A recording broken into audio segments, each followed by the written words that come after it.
Hey, good morning.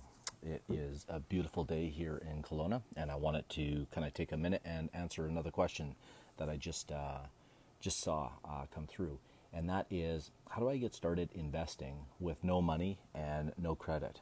And I guess I'd like to answer the question a little bit differently than what I think most kind of real estate investors or coaches or consultants would give. And I know this because I went through about 15 different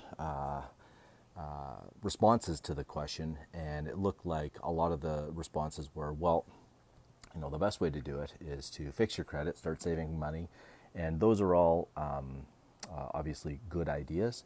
But what I would say is that's still going to take a long time. I mean, if you've got no money and poor credit, certainly you want to get those kind of things under control, because I think the habits needed to be a successful real estate investor would suggest that you know how to manage money. But let's kind of take that out of the equation and just kind of focus on how do you get started right now. And I've just kind of jotted some notes down. I'll put them below. Really, what I suggested for this individual was, and it's actually the exact advice. I'm not just giving it. I'm actually doing it with a client right now, and that is find a mentor that can help you get into the game. And I'm going to focus on commercial properties because that's really what is most interesting to me. You could certainly do this on the residential side too, as long as you can find someone that you trust and will help you.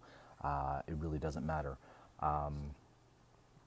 because finding a mentor to help you in terms of like getting, like, it just speeds your ability to get from point A to point B, because the person that you're seeking hopefully has already got to point B, which is where you'd like to get to. And when you've got a coach or a consultant that can help you, or a mentor, whatever you want to call it, then they know the path. What I suggested is, number one, don't expect that mentor to be free. And the reason for that is because with no skin in the game, number one, I find it hard to believe that any successful coach or mentor would take someone on completely pro bono. It's possible. My mentor, my first mentor, was my father-in-law, and certainly he didn't charge me. But I was also working for him in the sense that I quit my job, and so I had a lot of skin in the game. And I went and basically for 6 months flew all over on my dime and looked at properties with him, and spent, like, not Monday through Friday, but Monday through Sunday, looking at hundreds of deals to finally find one that made sense. So I had tremendous skin in the game, and obviously there was that relationship. So I mean, if you've got a family member, it's quite possible that they could take you under their wing and show you the ways. I guess barring that, then you probably want to find someone that is not going to charge you a tremendous amount. I mean, I see some of these kind of coaches and consultants where they're paying or students that are basically going on into major credit card debt, like to the tune of $50,000, to find a mentor to help them invest. And I don't think that that's necessary. It's my own personal opinion. Anyways, I don't want to get off onto a tangent because I get pretty frustrated when I see that kind of stuff. But if you can find a mentor that's going to help you basically teach you how to find deals, because that is like the biggest thing. And when you're on the inside of the deal, meaning they're going to teach you how to find the deals. You're going to go out there, you're going to do all the homework, you're going to find the opportunities, you're going to start to talk to sellers, you're going to start to look at a lot of properties, you're going to underrate those properties, meaning you're going to like do the financial analysis. And when you do all of that work, what's going to happen is you're going to start to gain more confidence. And with the gentleman that I'm coaching right now, I said, look, you can put this property under contract. I'm going to show you how to do that. You don't need money to do that. However, he feels more comfortable with me doing that. And so I think once he sees it once, the next time he's going to be like, oh, okay, this is how it's done. And then he'll continue to execute on future properties.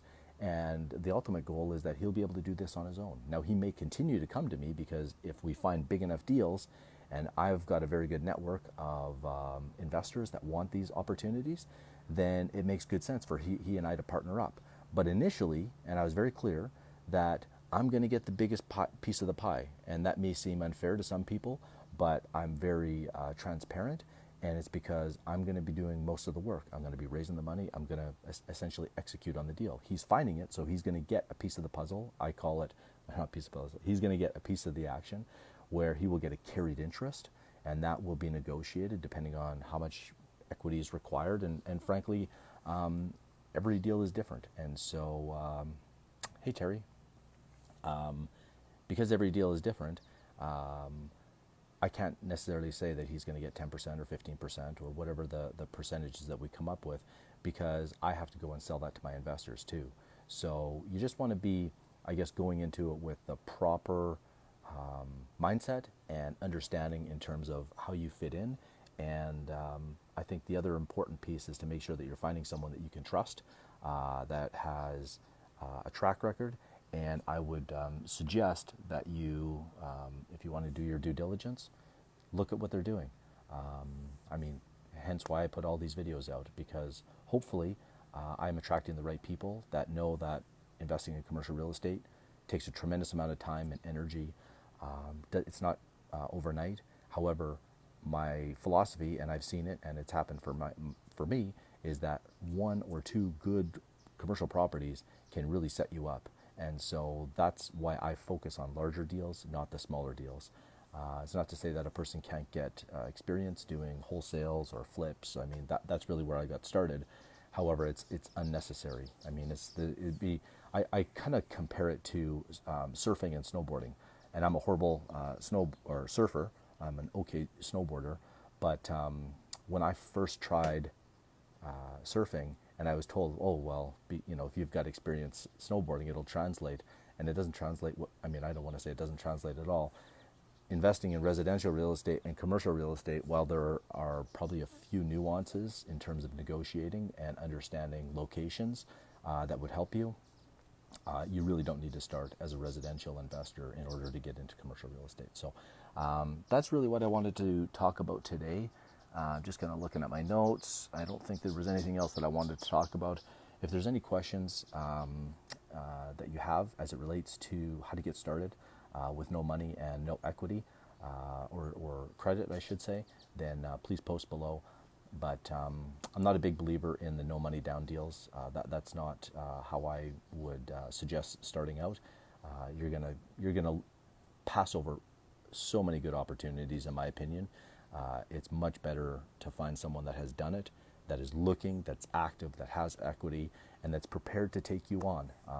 And I think that would be a much kind of better approach to getting going. So hope that helps. Any questions, like I said, please leave them below, and I'll do my best to respond. Thanks. Bye for now.